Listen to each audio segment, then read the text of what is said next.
Hey guys, welcome back to Qwest. Today I'm going to be showing you how to graph linear equations using the x and y intercepts.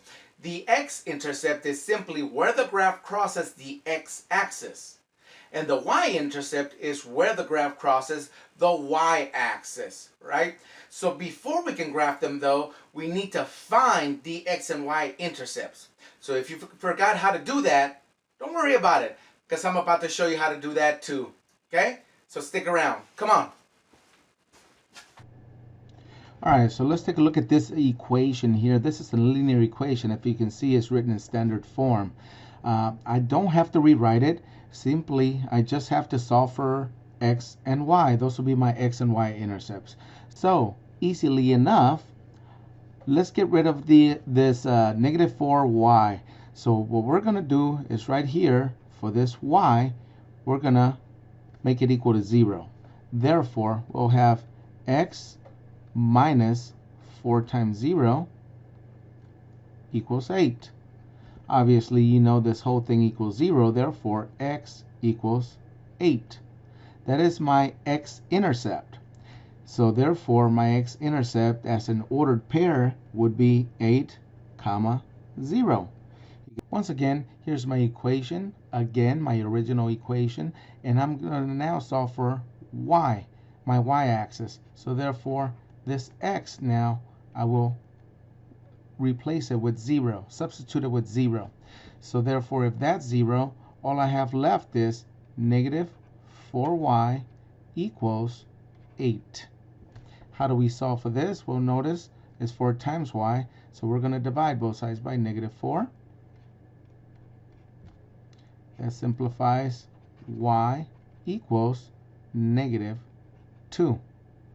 This is my y-intercept as an ordered pair would be 0, negative 2. Okay, that's as an ordered pair. So let's go ahead and graph this. Okay, so here we have our two ordered pairs, 8, 0, and 0, negative 2. That's my x-intercept and my y-intercept. So let's graph them. So we got 8, 0. We go over to 8. And there's nothing to go up or down because it's 0. And then 0, negative 2. Go down, negative 2.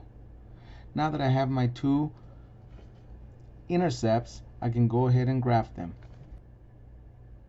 And there you have it. Okay, so here we have 2/5 y equals 2 minus 1/4 x. Now, at first sight, yes, it may seem a little complicated, but it's not. Remember, all we're doing is finding our x and y intercepts.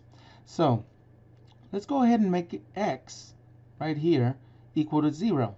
So therefore, if I make it equal to 0, negative half times 0 equals 0. And I'm left with 2/5 y equals 2. See? Already looks easier. Okay, so let's move forward. And remember, we have to multiply here by the reciprocal. So we get 5 over 2 here times 5 over 2. Here, of course, it simplifies to 1y equals 2 times 5 is 10. 10 divided by 2 is 5. My y-intercept is 5. Or, yet, you could say is 0, 5. All right, now let's go ahead and find the x-intercept. So here we have our same equation, but now we're going to go ahead and make this y equal to 0. So let's go ahead and do that now. If that equals 0, 2/5 times 0 equals 0, and we end up with 0 equals 2 minus 1/4 x, right? Hey, we left a 0 back here. No problem. Since this is negative, I'm going to go ahead and move that this way, making it positive. So we end up with 1/4 x equals 2.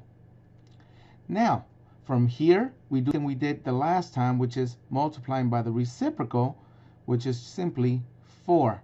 Multiply by 4 on both sides. You can quickly see that this is going to simplify to 1x, and this is just simply 2 times 4, which is 8. Remember, this is my x-intercept, so therefore it is 8, 0. That's my ordered pair there. All right, let's go ahead and graph it. 0, 5. And then we have 8, 0, which is my x-intercept.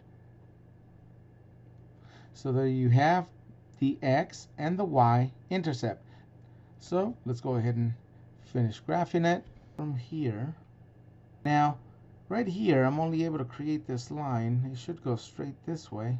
Now, see, it comes out crooked, but either way, you know, just create, get a straight edge, make sure your line is straight, and you'll be all set to get an A on the next exam. All right?